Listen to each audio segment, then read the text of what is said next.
അസ്സലാമു അലൈക്കും വറഹ്മത്തുള്ളാഹി വബറകാതുഹു. പ്രിയമുള്ള സുഹൃത്തുക്കളെ, സഹോദരന്മാരെ, പലപ്പോഴും കഥകൾ കേൾക്കാനും പറയാനൊക്കെ താല്പര്യപ്പെടുന്ന ആളുകളാണ് നമ്മൾ. കഴിഞ്ഞ ദിവസം ഞാൻ വായിച്ച ഒരു കഥ ചിലപ്പോൾ നിങ്ങൾ കേട്ടിട്ടുണ്ടാകും. എന്നെ വല്ലാതെ അത് ആകർഷിച്ചു. ആ ഒരു കഥ നിങ്ങളോട് പറയാനാണ് ഞാൻ താല്പര്യപ്പെടുന്നത്. ഒരു അധ്യാപകൻ ഒരുപാട് കാലത്തിന്റെ ശേഷം വിദേശത്തേക്ക് എവിടെയോ പോയപ്പോൾ ഒരു സൂപ്പർ മാർക്കറ്റിലേക്ക് എത്തുകയും ആ സൂപ്പർ മാർക്കറ്റിലെത്തിയപ്പോൾ അവിടെയുള്ള ആ സൂപ്പർ മാർക്കറ്റിന്റെ ഓണറാകുന്ന ഒരു യുവാവ്, ഒരു ചെറുപ്പക്കാരൻ വരികയും സാറോട് സന്തോഷത്തോടുകൂടെ സംസാരിക്കുകയും അദ്ദേഹത്തിന്റെ ശിഷ്യനാണ് താനെന്ന് പരിചയപ്പെടുത്തുകയും ഒക്കെ ചെയ്തു.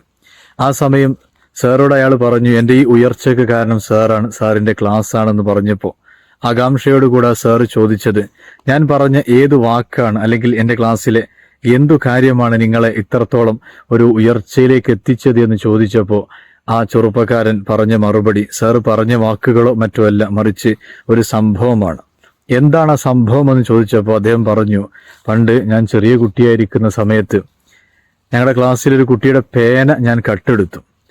തെറ്റാണ്, പക്ഷേ ചെറിയ കുട്ടിയാണ്, ചെറിയ പ്രായമാണ്, അതിൻ്റെ ഒരു സീരിയസ്നെസ് എനിക്കറിയില്ലായിരുന്നു. പക്ഷേ ആ പേന നഷ്ടപ്പെട്ട ആ സുഹൃത്ത് സാറിനോട് കംപ്ലൈന്റ് പറഞ്ഞപ്പോൾ ആ പേന കണ്ടുപിടിക്കാൻ സാറ് ഞങ്ങളുടെ ക്ലാസ്സിൽ വരികയും എല്ലാവരെയും വട്ടത്തിൽ നിർത്തിയിട്ട് എല്ലാവരോടും കണ്ണടച്ചു പിടിക്കാൻ പറയുകയും അങ്ങനെ സാറ് ഞങ്ങളുടെ ഓരോരുത്തരുടെയും കീശയിൽ കൈയിട്ടപ്പോൾ എൻ്റെ കീശയിൽ ആ പേനയുണ്ട്. ഞാൻ ആകെ പേടിച്ചു പോയി. പക്ഷേ സാറ് ചെയ്തത്, എൻ്റെ കീശയിൽ കൈയിട്ടതിൽ പിന്നെ ആ പേന എടുത്ത് തുടർന്ന് ബാക്കിയുള്ള എല്ലാവരുടെയും കീശയിൽ കൈയിട്ട് ഞാനാണ് ആ കള്ളത്തരം ചെയ്തതെന്ന് അവിടെ പറയാതെ സാർ ഒരു മാജിക് എന്നോണം ആ പേന ആ കുട്ടിക്ക് തിരിച്ചു കൊടുക്കുകയാണ്.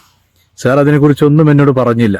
അതെന്നെ ചിന്തിപ്പിക്കുകയും ഇനി അങ്ങനെ ഒരു തെറ്റ് ഞാൻ ചെയ്യില്ല എന്ന് തീർച്ചപ്പെടുത്തുകയും ചെയ്തു.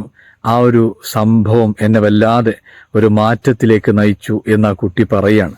എന്നിട്ട് സാറോട് ചോദിക്കുകയാണ്, സാറിന് ഇപ്പോഴും എന്നെ മനസ്സിലായില്ലേ? ഞാനാണ് സാറ് പഠിപ്പിച്ച ആ കുട്ടി എന്ന് പറഞ്ഞപ്പോൾ സാറ് പറഞ്ഞു, എനിക്കറിയില്ല, കാരണം ഞാൻ നിങ്ങൾ ഓരോരുത്തരുടെയും കീശയിൽ അന്ന് കൈയിട്ടപ്പോൾ ഞാനും കണ്ണടച്ചു പിടിച്ചിരുന്നു എന്ന സാറ് പറയാണ്. നോക്കൂ നിങ്ങൾ, എത്രത്തോളം സുന്ദരമായ ഒരു സംഭവമാണ്. ഒരു അധ്യാപന ജീവിതത്തിൽ ഏറ്റവും ശ്രദ്ധിക്കേണ്ട ഒരു വിഷയം. തൻ്റെ മുന്നിലെത്തുന്ന വിദ്യാർത്ഥിനികൾ ഒരിക്കലും എല്ലാം തികഞ്ഞവരല്ല, മറിച്ച് പഠിക്കാൻ, മനസ്സിലാക്കാൻ, അതിനു വേണ്ടിയിട്ടാണ് അവർ വരുന്നത്. അപ്പം ആ രീതിയിൽ അവരോടുള്ള പെരുമാറ്റവും വന്നുപോകുന്ന പിഴവുകൾ, തെറ്റുകൾ സഹിക്കാനും പൊറുക്കാനും അവരുടെ ഭാവി ജീവിതം ഉന്നതിയിലേക്കെത്താനും പരമാവധി സഹകരിക്കുക, അവരെ സഹായിക്കുക, അതൊരു അധ്യാപകന്റെ ഏറ്റവും പ്രധാനപ്പെട്ട റോള് കൂടെയാണ്. ഇൻഷാ അല്ലാഹ് ഇടയ്ക്ക് ഒരു കഥ വായിച്ചപ്പോൾ നിങ്ങളോട് ഷെയർ ചെയ്യണമെന്ന് തോന്നി. ആർക്കെങ്കിലും ഉപകാരപ്പെടും എന്ന വിശ്വാസത്തോടെ അസ്സലാമു അലൈക്കും വറഹ്മത്തുള്ളാഹി വബറകാതുഹു.